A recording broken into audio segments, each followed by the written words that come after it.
ইসলামের দুশমনরা রিসার্চ করতে লেগেছে, আরে পৃথিবীতে কি এমন পাওয়ার ওদের মধ্যে রয়েছে যেটা আমাদের কাছে নাই। ম্যান পাওয়ার রয়েছে সেটা আমাদের আছে, ওদের নাই। এমন করে মানি পাওয়ার আছে, এটা ইসলামের নাই, আমাদের কাছে রয়েছে। অর্থ পাওয়ার রয়েছে আমাদের কাছে, ম্যান পাওয়ার রয়েছে আমাদের কাছে, আমাদের কাছে রাজ পাওয়ার রয়েছে, আমাদের কাছে ম্যান্ডেট পাওয়ার রয়েছে। পৃথিবীর সমস্ত আমরা এক জায়গায় হয়ে রয়েছি, এরপরও ওদের সঙ্গে কেন পারলাম না? বদরের জমিন আবু জেহেল ভেবেছে, উতবা সাইবা ভেবেছে মুহাম্মদ রাসূলের দিকে মাত্র 313 জন রয়েছে, আমাদের দিকে 1000-এর উপরে রয়েছে। কি রয়েছে? বল্লম রয়েছে, সাহাবারা খালি হাতে রয়েছে, সংখ্যা মাত্র 313 জন রয়েছে। এরপরও আমরা হেরে গেলাম কেন? আজকে দিনে তাদেরই উত্তরসূরিরা রিসার্চ করতে লেগেছে, বড় বড় মুফতি মাওলানা আলেমদেরকে খরিদ করেছে।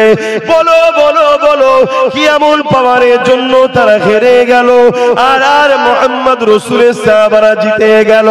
আবু জেহেলের সংখ্যা বেশি থাকার পরও হেরে গেল। কি এমন পাওয়ার, কি এমন পাওয়ার? তখন তারা রিসার্চ করে জানিয়ে দিতে লেগেছে, শুনে রেখে দাও, অস্ত্র পাওয়ার তোমাদের থাকতে পারে, পারমাণবিক বোমা তোমাদের থাকতে পারে, ম্যান পাওয়ার তোমাদের থাকতে পারে, ম্যান্ডেট পাওয়ার তোমাদের থাকতে পারে, মানি পাওয়ার তোমাদের থাকতে পারে।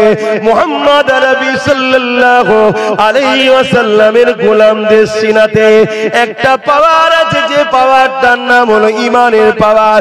ওই ঈমানের পাওয়ার কাছে পৃথিবীর কোনো পাওয়ার জিততে পারবে না। আরো জোরে বলুন সুবহান। বুঝছেন তো? আমি যেখানেই যাচ্ছি চেষ্টা করছি যাতে উম্মত গুলো কমসে কম ঈমানটা নিয়ে কবরে যেতে পারে। ঈমান এমন একটা লাইট বা এমন একটা জ্যোতি বা এমন একটা পাওয়ার, যে পাওয়ার আপনাকে অন্ধকার কাটিয়ে আলোকিত করে। ঈমানই আপনাকে একদিন আল্লাহ ও রাসূলের আরো কাছে নিয়ে যাবে, কল্যাণের রাস্তা দেখাবে, ধ্বংসের হাত থেকে বাঁচাবে। তাই আমি যেখানেই যাচ্ছি মানুষকে ঈমানের কথা আর এই মুনাফিকদের হাত থেকে বাঁচাবার চেষ্টা আমার বাপ ভাই মা বোনগুলোকে করছি। এতে আপনাদের কোনো আপত্তি হচ্ছে? একটু হাত তুলে বলবেন আপত্তি আছে ভাই? আপনারা কি আপনাদের বাচ্চাদেরকে শিক্ষা দেন না যে বাবা পুকুরের ধারে যেতে নেই, পুকুর বড় গভীর, পড়ে গেলে ডুবে যাবে, বাবা বাবা পড়াশোনা করতে হয়, বাবা কুকুরটা পাগল হয়েছে ওর কাছে যেও না, কামড়ে নেবে, বাবা সাপ কখনো গায়ে হাত বুলাবার জিনিস নয়, ছোবল মারলে মরে যাবে, বাবা বিষ খাবার জিনিস নয়, হারাম মদ জিনিস খাবার নয়। এগুলো বুঝান না? বুঝান না সন্তানদের? কেন বুঝান? কেন বুঝান বলে? আপনি তার ভালো চান, আপনি তার ভালো চান। কেন ভালো চান? আপনি তার আপন হন, তার সঙ্গে আপনার সম্পর্ক আছে। আপনার সঙ্গে আমার সম্পর্ক আছে না নাই? আমি কি আপনার ভালো চাইতে পারি না? পারি না?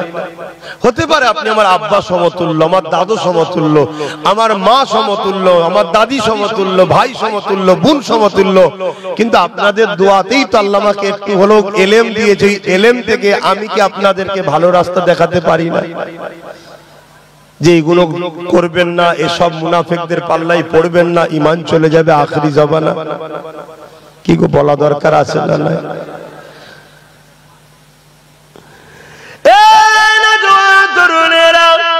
সবারই একটাই লক্ষ্য, আল্লাহ দ্বীনকে মিটিয়ে দেবে, আমার রাসূলুল্লাহ দ্বীনকে মিটিয়ে দেবে।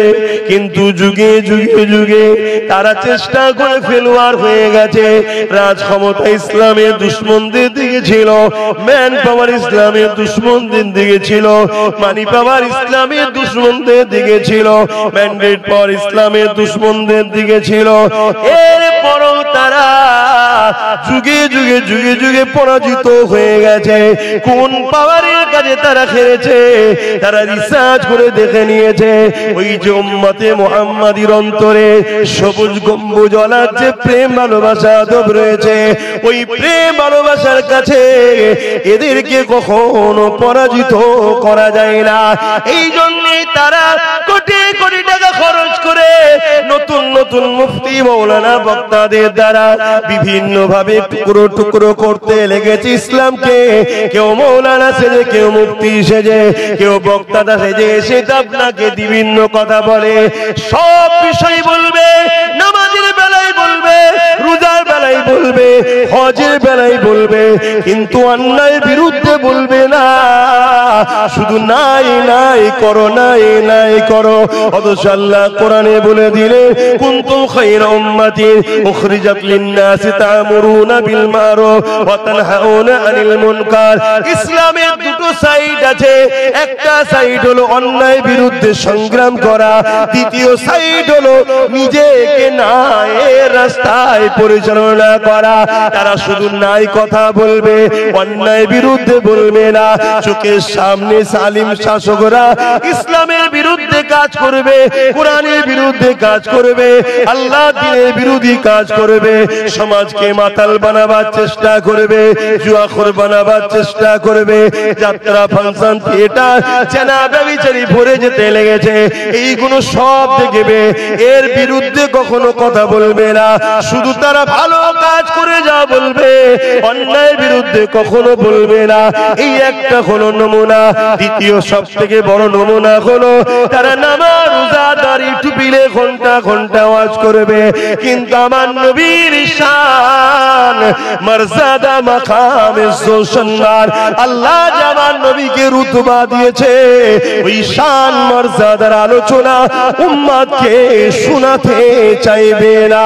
এটা হলো মুনাফিকদের চরম একটা পরিচয়। তাই আল্লাহ কোরআনে জানিয়ে দিলে, এ আমার হাবিব, মুনাফিক আমি আল্লাহ আমার দিকে ছুটে ছুটে আসবে, আর আপনার বেলায় মুনাফিক ঠোকর খাবে, হিচকিয়াট করবে, অর্থাৎ আপনার বেলাতে তারা দুর্বলতা প্রকাশ করবে, কুঞ্জুসি প্রকাশ করবে, কিন্তু আমি আল্লাহ আমার বেলায় ছুটে ছুটে তারা আসতে চাইবে। আমি আল্লাহ জানিয়ে দিই, যারা আপনাকে বাদ দিয়ে আমাকে ধরতে চায়, এরাই হলো সব থেকে বড় মুনাফিক। শুনছেন তো নাকি? তাহলে আমাদের ঘরে খেয়াল করতে হবে, আমাদেরকে খেয়াল করতে হবে। অস্ত বিশাল হচ্ছে, লক্ষ লক্ষ টাকা খরচ করে মাহফিল হচ্ছে। ভালো জিনিস করুন, আমি ইসলামের বিরুদ্ধে নয়, মাহফিলের বিরুদ্ধে নয়। মৌলানা তো অনেক এসছে। আব্বা আপনি একটু পিছন দিকে বিক্রি করেন, আব্বা নাই মুখে কথা বলেন না। আমি জানি আপনারা বড় কষ্টের মধ্যে আছেন, বেকারত্বের হার এত বেড়েছে, ভারতবর্ষের 80 কোটি লোক গরিব হয়ে গেছে। কত কোটি? সব মোদির দয়াতে হচ্ছে। কার দয়ায় বলবেন তো? এই যে ভারতে এত গরিব বেড়েছে, আমাদের মোদি বাবুর এত ভালো লোক, তো ওই জন্য গরিবের সংখ্যা বেড়ে গেছে। খুব ভালো লোক, শুনছেন তো নাকি? 80 কোটি গরিব করে দিয়েছে, চিন্তার কোনো কারণ নেই। ওরকম নেতা যদি আরেকবার আসে 100 কোটি পার করে দেবে। দেশটা পুরো ধ্বংস হয়ে গেছে। তো যাক, ও বিষয় আমি আলোচনা করছি না, পরে যদি সুযোগ আসে, সময়ের মধ্যে কোনো কথার মধ্যে আসে তখন বলবো। কেন দেশকে ভালোবাসা, এটার নামও ইসলাম। জোরে বলুন, হ্যাঁ জোরে বলুন। দেশের পক্ষে কথা বলতে হবে না, হবে না। এখন কোন মুনাফিক মুসলমান যদি বলে আপনি ধর্ম সবাই বলবেন কেন? আরে ধর্মেই আছে তো দেশকে ভালোবাসা, তাই ধর্মীয় মাহফিলেই বলি। জোরে বলুন সুবহানাল্লাহ। বাপ যদি না জানা থেকে আমি আবার বলছি, জানুন জানুন জানুন। কেন আপনাদের ঘরে কুয়ায় ফেলে রাখা হয়েছে, শুনছেন তো?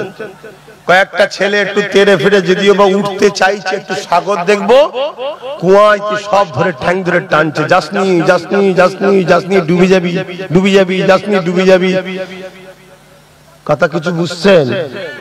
ইসলাম যে কি বিশাল, এটাকে কুক্ষিগত করা হয়েছে ইসলামের দুশমনদের অর্থে পরিচালিত তথাকথিত একদল মুনাফিক উলামাদের দ্বারা ইসলামকে কুক্ষিগত করে দেওয়া হয়েছে। কেন? যাতে করে ইসলামের বিকাশ দ্রুত যে হচ্ছে এই হওয়া থেকে ইসলাম ব্রেক করতে পারে। শুনছেন তো নাকি? আজকে ইউরোপ দুনিয়া, আমেরিকা বলুন, ব্রিটেন বলুন, ফ্রান্স বলুন, জাপান বলুন, দলে দলে দলে দলে যুবক যুবতীরা ইসলামকে অ্যাকসেপ্ট করছে। জোরে বলুন সুবহানাল্লাহ। এটা কি কখনো চাইবে কেউ? জোরে বলেন। তাই ইসলামকে শুধু কুক্ষিগত করে দাও, কিন্তু তারা শিক্ষিত ছেলে, তারা গুগলে সার্চ করছে, তারা কি বলে গুগলকে জিজ্ঞেস করে রাসূলুল্লাহ লাইফ স্টাইল জীবনীকে পড়ছে। আপনারা তো নবীর জীবনী পড়েন না, আমার নবীর জীবনী দেখুন। আমার নবীর জীবনে যেমন পাবেন ধর্মনীতি পাবেন, সমাজনীতি পাবেন, অর্থনীতি পাবেন, পরিবার নীতি পাবেন, রাজনীতি পাবেন, রাষ্ট্রনীতি পাবেন, এডুকেশন নীতি পাবেন। টোটাল লাইফে একটা মানুষের যা প্রয়োজন সব বিষয়টা রাসূল পাক সাল্লাল্লাহু আলাইহি ওয়াসাল্লাম দেখিয়ে দিয়ে গেছে, শিখিয়ে গেছে। এর নাম হলো ইসলাম। জোরে বলুন সুবহানাল্লাহ। আর আমাদের ঘরে কি করেছে মুল্লারা, মৌলভী সাহেবরা কি করেছে বলবেন তো? কুক্ষিগত করে দিয়েছে। ওসব বাবা দেখতে যে উনি কি হচ্ছে না, ওর ছেলে আইপিএস অফিসার হয়েছে, হোক গে যাক, তোমার ছেলে মসজিদের ইমাম করো বাবা। এর নাম ইসলাম? হ্যাঁ, ইমাম দরকার আছে, গ্রামে একটা ছেলে হলেই তো হয়। কথা বুঝছেন না? বোঝেন না? 100টা ইমাম গ্রামে কি করবো? 100টা ইমাম দরকার তো একটা। 100টা ইমাম আমি কি করবো? কথা আমার খারাপ লাগছে। 100টা ইমাম এখন কি করবো? কি হচ্ছে পারে? 100টা ইমাম 99টা পিছনে দাঁড়িয়ে চেষ্টা করছে, চোখে ল্যাং মারতে পারলে আমার চান্স। ও যদি ভুল নাও করার পিছনে লেগে বসে আছে, এতে উচিত কি হবে? একটা ইমাম দরকার আছে, রাখুন। দুটো দরকার, রাখুন। 10টা করুন। বাকি 90টা দরকার ছিল দ্বীন ইসলাম শিক্ষার সাথে সাথে আমার ছেলেগুলো আইপিএস অফিসার হোক, জজ হোক, ডিএম হোক, বিডিও হোক। দরকার ছিল না? ছিল না? এগুলো করতে দিয়েছে। কি অসুবিধা হচ্ছে নাকি? আমি ভুল করছি?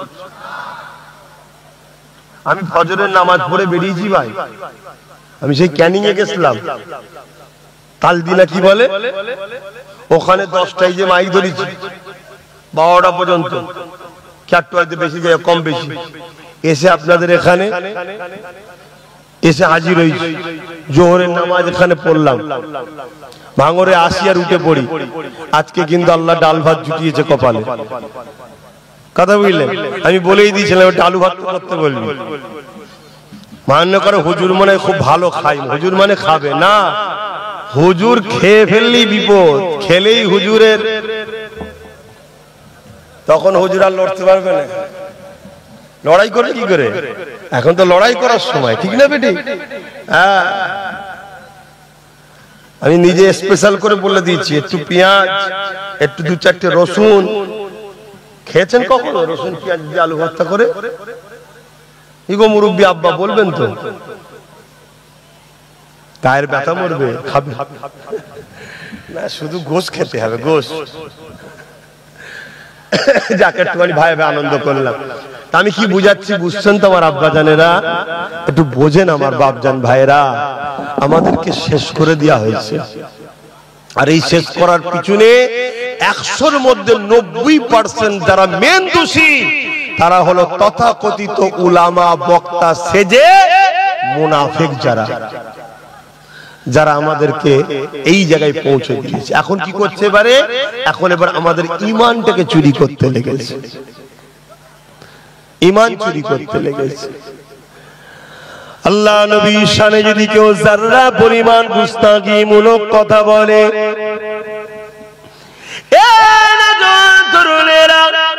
আল্লাহ নবী নূর নবীর শানে যদি কেউ যারা পরিমাণ অভদ্রপনা কোন ভাষা ব্যবহার করে ফেলে, আল্লাহ তার সঙ্গে সঙ্গে তাকে বেঈমান কাফের বানিয়ে দেয়। আর ওই বক্তার আলোচনা শুনে কেউ যদি প্রতিবাদ না করে চুপ করে বসে থাকে, আল্লাহ তাকেও বেঈমান বানিয়ে দেয়। এই শুনছেন তো নাকি? এত চুপচাপ কেন?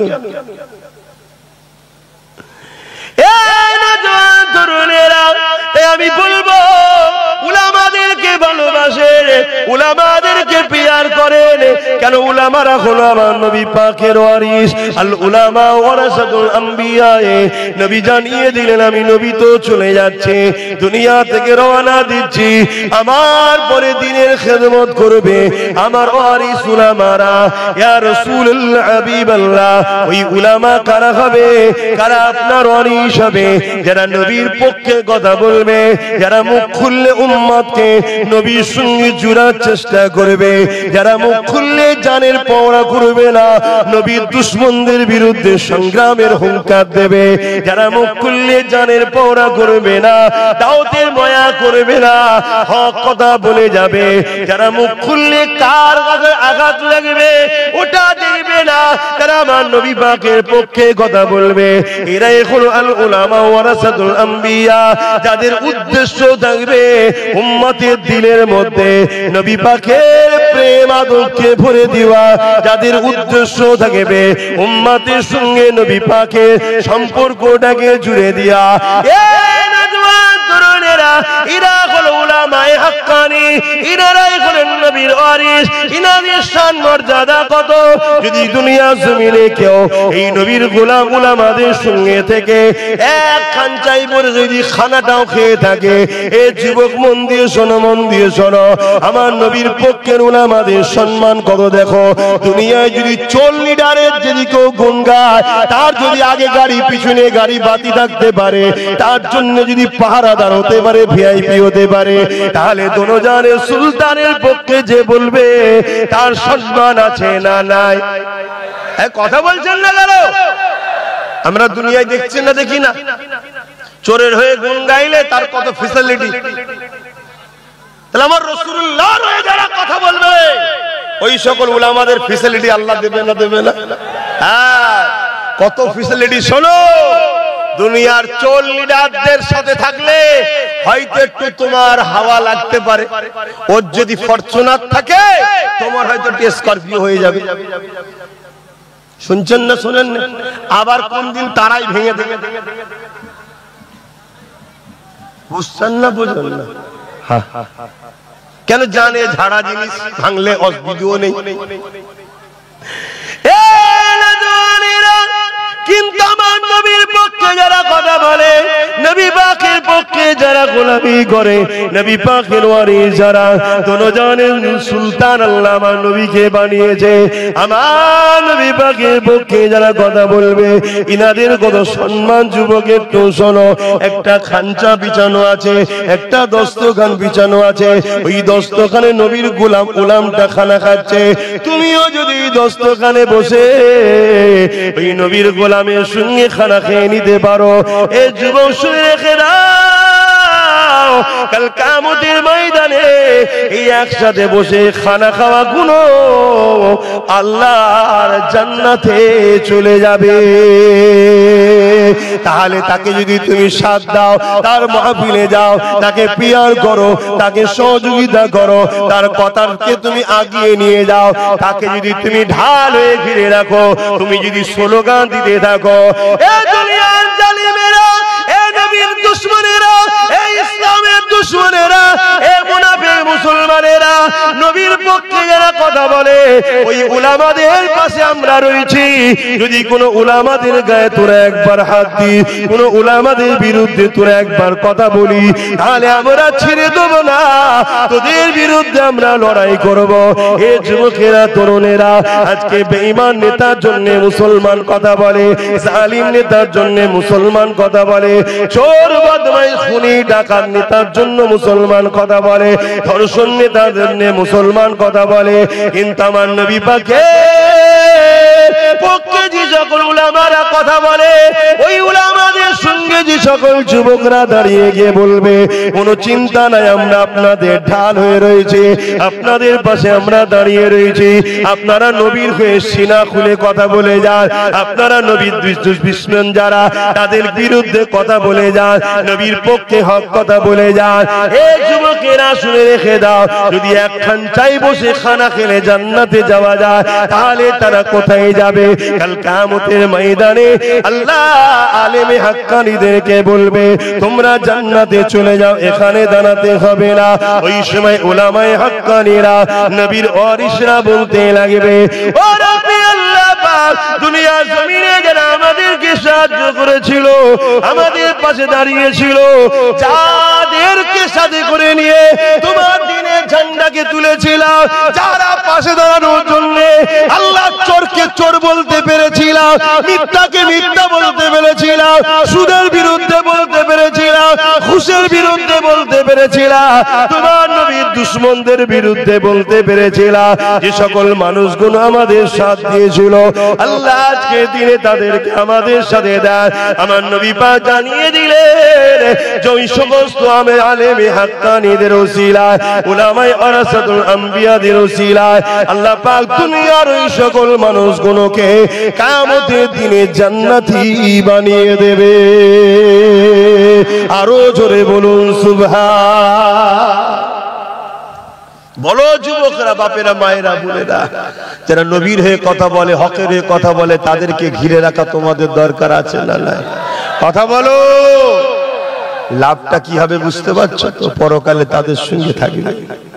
হ্যাঁ, ইসলামকে যারা মিটাবে তারা অনেক ফ্যাসিলিটি পাবে। ইসলামের পক্ষে যারা কথা বলবে, দুনিয়ার অত্যাচারীরা, জালিমরা তাদেরকে ফ্যাসিলিটি দেবে না।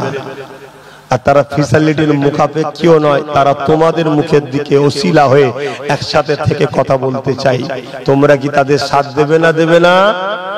এটাকে মাথায় বাপেরা, নওজোয়ান তরুণেরা, এ নবী পাকের প্রেমিকেরা, যেসব কথাগুলো আপনাকে বললে দুঃখ লাগবে, ওই কথা আজকে নবীর শানে বলা হচ্ছে। এ যুবকেরা, তরুণেরা, বাপেরা, এখন যদি আপনাকে আমি বলি আগে তুই ছাগল চড়া, গরু চড়া, তারপরে দেখবো তোকে আমার অফিসে চাকরি দেয়া যাবে কিনা। এই কথা কি তোমার মনে, এই কথা তোমাকে যদি বলা হয় দুঃখ লাগবে না? লাগবে না? আর এই কথা যদি আমার নবীর শানে বলা হয়, ঈমান থাকবে? কথা বলে। আজকাল এই সব কথা সমাজের বুকে শোনানো হচ্ছে না, হয় না? উদ্দেশ্য কি? উদ্দেশ্যটা কি? আমাদের ভেতরের পাওয়ারটাকে কেড়ে নিতে চাইছে। আর এরা এই কথাগুলো বলছে, এদের পিছনে হাত রয়েছে কাদের?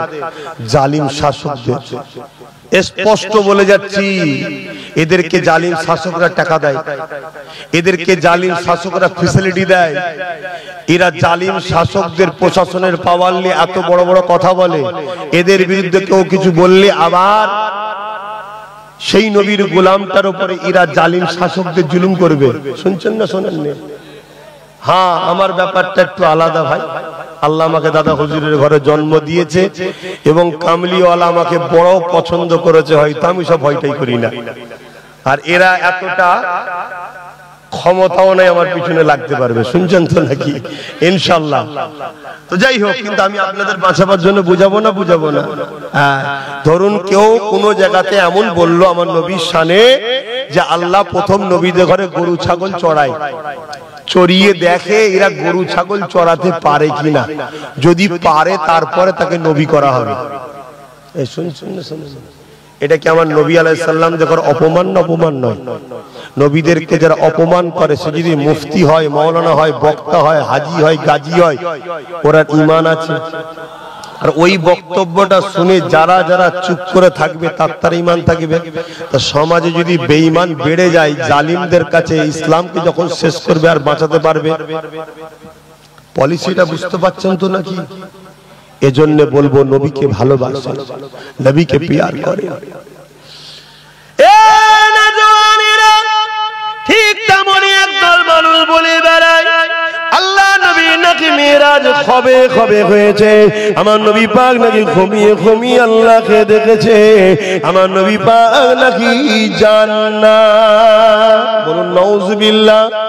আপনাদের কি আকীদা? আমার নবী আল্লাহ দিদারে গেছে না যায়নি? একটু হ্যাঁ কি না বলেন, গেছে না যায়নি? কিন্তু কেউ যদি বলেন নবী ঘুমিয়ে ঘুমিয়ে দেখেছে, তাহলে সে নবীর ওয়ারিস না নবীর ওয়ারিস সে দুশমন? এটা তো আপনাকে ভাবতে হবে। আরে কেমন তুমি নবীর পক্ষে, তুমি নবীর বিরুদ্ধে কথা বল? এটুকু তো কমন সেন্স জ্ঞান থাকা দরকার। হ্যাঁ, আল্লাহ নবী এক একদিন মদিনা নববী শরীফে বসলে বসে সাহাবাদেরকে লক্ষ্য করে বলতে লাগলেন, এ বাবা সাহাবারা, গতকাল রাত্রে আল্লাহ আমাকে নিয়ে গিয়েছিলেন মসজিদে হারাম থেকে মসজিদে আকসা, ওখান থেকে প্রথম আসমান, দ্বিতীয় আসমান, তৃতীয় আসমান, চতুর্থ আসমান, পঞ্চম আসমান, সপ্তম আসমান, সপ্তম আসমান, এইভাবে মসজিদে আকসা থেকে নিয়ে মসজিদে হারাম থেকে নিয়ে জিবরিল যেখানে থাকে সিদরাতুল মুনতাহা, ওখান থেকে এমন করে আল্লাহ পাক, এমন করে লামাকান আল্লাহ পাকের আরশে আজিম পর্যন্ত নিয়ে গেছে। এই কথাটা শোনার সাথে সাথে আমার নবী সাহাবা দাবিদারদের মধ্যে মন দিয়ে শোনেন, যারা কিনা মুমিন ছিল, মুসলমান হয়েছিল, কলেমা পড়েছিল, তাদের মধ্যে থেকেও অনেকে এই কথাকে অবিশ্বাস করে বেঈমান হয়ে গেছে। শুনছেন না শুনেন? নবীর দরবারে তারা বসেছিল, নবীকে রাসূল বলে মেনেও ছিল। নবী যে এই কথাটা বললো, বলছে এটা কি করে হয়, কি করে অবাস্তব কথা। হ্যাঁ, রাতের আবার কিছু সময়, রাতের কিছু সময় সুবহানাল্লাযী আসরা বিআবদিহি লাইলান, রাতের কিছু অংশ, পুরো রাত নয়, আল্লাহ মসজিদে হারাম থেকে মসজিদে আকসা, ওখান থেকে সাত তবক আসমান, ওখান থেকে সিদরাতুল মুনতাহা, ওখান থেকে আল্লাহর আরশ। এই যুবক, এটা কি সম্ভব? জোরে বলুন, জোরে বলুন। কিন্তু সাহাবা হুজুরদের মধ্যে নবীর দরবারে বসেছিল, তারা নবীকে মেনেছে বলছে। এই কথা শুনে কিছু লোক বলে উঠলো, যেটা কি করে হয়।